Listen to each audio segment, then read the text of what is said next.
Smokey Robinson and his miracles. Well, they're not his miracles anymore, of course. He split with the Miracles way back when. Did he? I don't know if all the Miracles are still with us anymore. No, I'm not Some sure. of them may well be gritting roads somewhere. They could be. Well, now that we know what people do. Yeah. I live very near a crematorium. Do you? Yeah. So it's and occasionally, in the winter months, somebody when they're trying to get rid of dead leaves and they're burning them, you do get a bit suspicious. Oh, do you? You think, what's that? Is it really just the leaves out there? Drifting across. It's very restful. It's very restful being near that. Okay, I believe we have Sir Terry Wogan. He's on the line, telephone. He is live, or as live as Terry is these days, in Helsinki. Sir Terry, good morning. God bless you. How are you?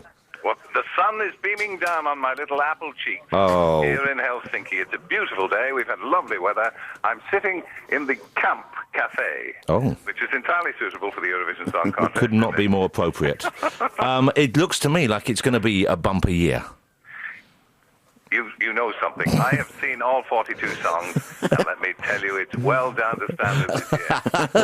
I think the tackiness of some of the entries will surprise and delight. Well, that's what we need and we require from it. Absolutely. If it ever got too slick, there would be really no point, would there? I think you ought to keep an eye out for the interval act, particularly if you can stick it that long and don't slip off it. Yes, of course. The interval acts are obviously. There's a boy in a bubble. Is there? Already. Is that because he can't cope with the modern life? Is he one of those guys? The whole show is heavy with symbolism that I don't understand. But I'm going to tell you that this boy in the bubble culminates the interval by setting fire to his head. Wow.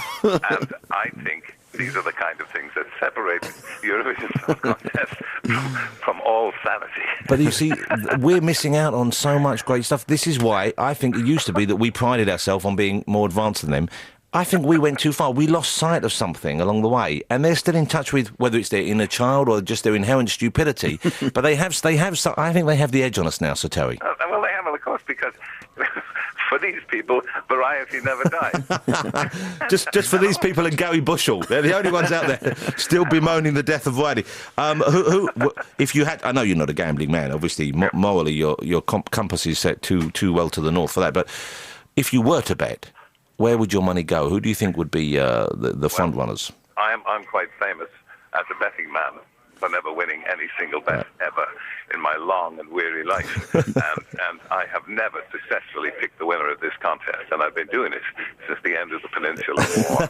Now, from what I saw last night, and some of it was frightening, but what I saw last night, and of course, I may put in a little codicil here, the semi-final made it abundantly clear that no Western European country is going to come within an ass's roar of winning it, because in the semi-final, all Western countries that were taking part were quickly given the elbow. So I think we may expect the same. And also, so in other words, there's block voting. There'll be the Balkan bloc, there'll be the Baltic bloc, and there's a new bloc called the Russian bloc. Oh, I like the sound of the Russian bloc. I think we're going to have to form ourselves into a Western alliance. So the whole thing is going to turn into the Cold War. Do you think... If I was going to pick something, I think the Swedish entry is very good. There's a rather androgynous little fellow singing for them. Is that the Ark? The worrying kind? That's Ark, yeah. Do you want to hear a bit? I've got it here. Well, we'll hear a bit when Winter, because Sir Terry's got to go in a minute. We'll hear a bit of this. We'll play something. I'm very disappointed, though, Sir Terry, that sadly we no longer have Vampires Are Alive in the running. You see, that was a Western one, and that was the elbow from the East. And I thought that stood an outstanding chance of offending the majority of people. I don't like the people from the East anymore. I've gone off them. All these Slavic with their cheekbones and their herring. It's just offensive that they won't let us have. Do you think, Sir Terry, that we should introduce a kind of secret ballot here where they hear the tunes but don't know where they've come from? No, that was tried. And the same prejudices came to the fore. I think keep an eye on Russia, because everybody's afraid of Russia. You've got Russia and Georgia as well as a separate entry. Right. There are 3 Russian girls who look like they're convent educated. Well. And the thing is, you and I remember Russian women when they all had moustaches and looked like Khrushchev. Those were the days. These 3 girls are listen. Oh, so it's the new look Russia. The new sexy moneyed Russia of today. The tennis-playing Russia, yes. So, what about the other countries who traditionally have done quite well? Partly because they're from these, like Estonia, I know, always seems to get quite a few votes. Estonia is not qualified because, of course, it fell foul of Russia politically last week, and so it got the elbow on the semi-final. God, how do you keep up? I don't know how you can keep your finger on this, because there's so much kind of like backbiting and politics going on. It's like being in the UN, isn't it? I think we need a master hand. I was hoping that we could get George W. Bush in to, as it were, keep an eye on the whole thing.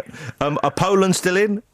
I'm not sure. Yes, the jet set. I like the look of Poland. No, hang on. Poland are not in. Oh, for good heaven's sake, who's left for us to enjoy this evening then?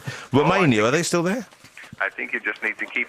The very last song is Moldova, and there's a girl there, and I think Britain will rise as one to shout, "Pull up your trousers, for God's sake." This is Natalia Barbu.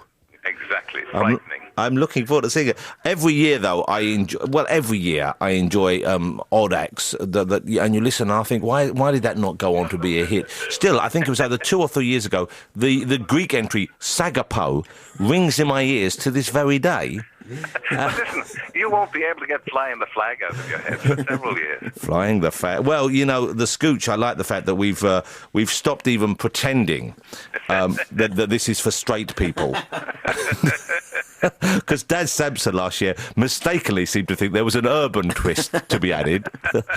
And I admired the fact last year that he managed to... You would think that finding dancers and dressing them as schoolgirls, there'd be at least one that looked vaguely sexy, but he managed to find nothing but trolls for the occasion, whereas Scooch are kind of quite sexy in that artificial sort of steps way, aren't they? I think, however, the filthy double-meaning lyrics will be wasted on the Bosnia-Herzegovina. So, Terry, to what are you referring? Well, I mean, and I know they're only reading them without really quite understanding what they mean. Yeah. But and we're very lucky that the rest of Europe won't understand it either. Okay, well, let's hope that the nice thing about that, of course, is one needn't explain to the children unless you really feel you have to. You know, so you can let them get away with it. It does sound like you're in a busy place. What time do you start the actual work today? I'm assuming... Well, we're gonna head off. It's now... It's 1:45 our time. Right. And if you wouldn't mind shutting up, because I have to leave at 1:10. We should let you go. I haven't even started my lunch yet. So, Terry, we all know what the important part of coming you need it, and I know the way you... The drink. I know the way you host it. You need a good lining placed in early. You do. You need to start drinking early. Yeah. so tell though, before you go, I've been to Helsinki once. And when I was there, it was that time of the year. I can't remember when it was. It was years ago. When it was pretty much daylight for about 20 hours. Yes. Sorry, exactly. Is that the case now? It brightens up early. Yeah. And the light doesn't go down until about 11 o'clock. But it's beautiful weekend we've had here. It's lovely sunshine. It is a lovely part of the world. It really is a beautiful part of the world. We're really having a terrific time. The cost of wine is preposterous, but otherwise... But Sir Terry, that's why we have a licence fee. Oh, you think the BBC is paying for it? Foolish boy. All right. So, Terry, we couldn't be happier that you're there on our behalf once again. You make it bearable, and indeed you make it into, I think, for me, one of the highlights of the entertainment year, and I'm not overstating the case there. I can't wait. I'm excited. I've found no friends who wish to come in and share it with me, I'm afraid to say. No, I'm not called Terry No Mates for nothing. Okay. We're alone in our love of this then. But I can't wait to see it. Good luck. I hope it's a great evening for you. I know you will be, as always, the masterly hand at the rudder that we require, but I'm sure it'll be a fun night, and I hope you enjoy it as well. Thank you so much for finding some time for us this morning. Thank you, John. Thanks, Terry. Take care. God bless. There you go. I can't wait. 8 o'clock tonight, BBC One, Scooch flying the flag. Oh, bring it on.